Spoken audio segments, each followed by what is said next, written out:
Good morning, Flagler County. I'm Rich Carroll. You're listening to Flagler's Morning News on Monday, January 30th.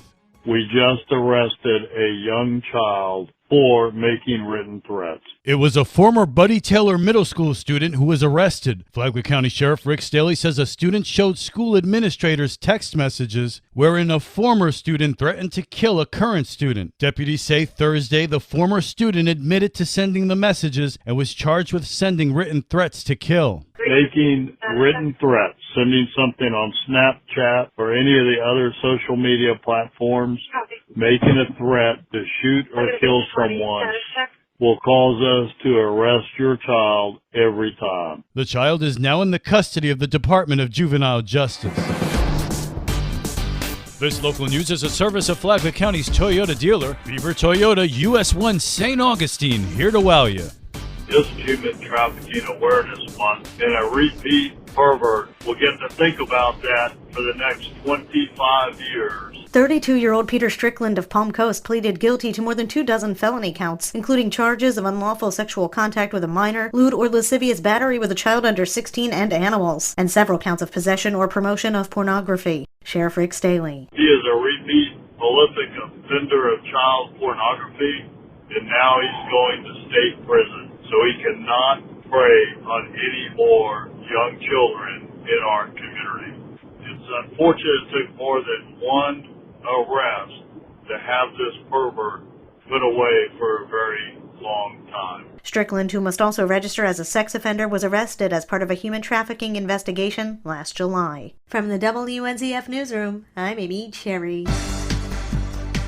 Flagler businesses aren't struggling to hire like we're seeing in other parts of the country. Rich Petchke takes a closer look at the unemployment rate. The rate dropped from 3.2% to 2.7%. Palm Coast Flagler Regional Chamber of Commerce President and CEO Greg Blase says one factor is job gains in a primary category for the county. We can now report as of 2 months ago, Flagler County did recover all of its jobs in the tourism and hospitality sector that were lost because of the pandemic. And now what we've seen since those 2 months is really those jobs continue to grow quite significantly. And that, of course, as we're approaching the slowest months of the season. So we'll continue to see how that goes. Even with those gains, there's still concern about the impact an economic slowdown will have on jobs. In Florida, I feel like we're insulated from this national recession conversation that's happening because people are moving here. And so that's insulating us from the realities that other states are facing. But in some ways, those national headwinds we're talking about do have an economic impact. And in this instance, we're seeing fewer jobs lost in the financial activity sector. For Flagler's Morning News, I'm Rich Petchke.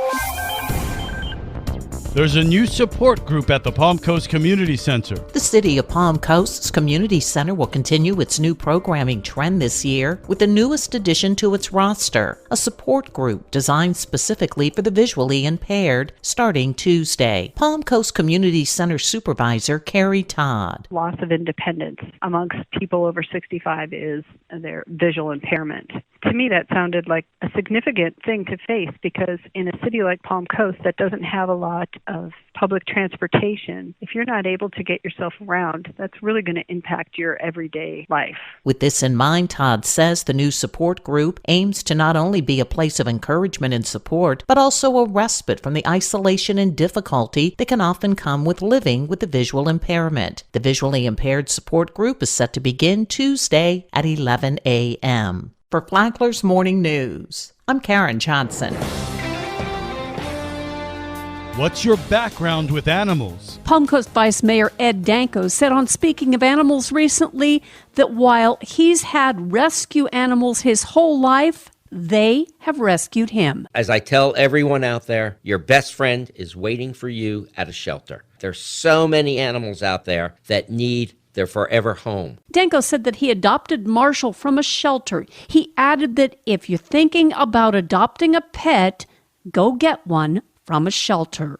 Speaking of Animals is on WNZF Saturday mornings at 8 o'clock. It's also on the Flagler radio app. Tomorrow, Danko talks about Marshall.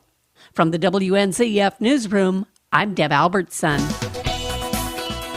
And now you're up to date on Flagler's Morning News. I'm Rich Carroll. your help to make it. I'm Jane Pfeiffer with the Volusia Flagler Manufacturers Association. We can train you and pay you for an exciting job. This is a limited time opportunity. Earn while you learn and start a new exciting career. Call me today, 386-212-4003. This could be just what you're looking for. It's called the FAME Advanced Manufacturing Technician Training Program, VMAOnline.com. We never know what's going to happen on Free for All Friday. I was disappointed that our original RFP did not attract some of the larger vendors of waste pickup services. It's live talk radio with newsmakers and local topics up for discussion. And I'm proud to say that after this year, we will be over the $1 million mark. Free for All Friday after the news at 9 and Pierre's Reality Check with my co-host Brian McMillan right here on WNZF.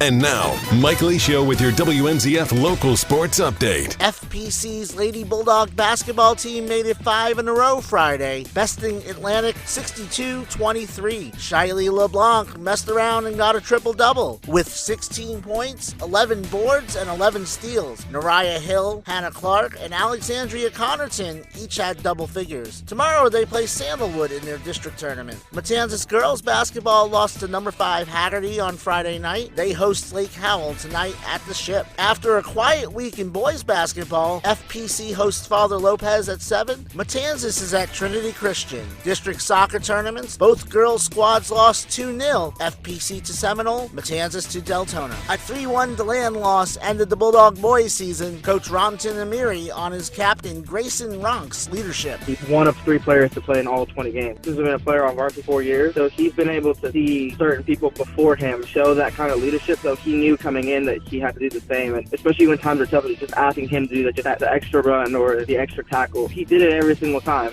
Pirate boys begin district postseason play against Pine Ridge tomorrow. Girls weightlifting, 14 Lady Bulldogs will advance to regionals, 12 in both Olympic and traditional forms. Friday night, Matanzas won their district meet in traditional, finished second in Olympic. Regionals Thursday, FPC at Oakleaf, Matanzas at Leesburg. Boys weightlifting season begins tomorrow. Both schools join Atlantic, 4:30 at the Ship. Wrestling, the FPC Rotary Tournament was this past weekend. Matanzas finished 3rd, the Bulldogs 5th. Dalton Shell, 2nd in his class for FPC. Individual winners for Matanzas, Timothy McLean and Caden Golder, Jordan Mills, Torian Stallings, Dylan Parkinson with 2nd place finishes. FPC Girls Tennis has a preseason match with Ponte Vedra tomorrow at FPC. We have local sports updates Mondays and Fridays. From the WNZF Sports Desk, I'm Mike Licio.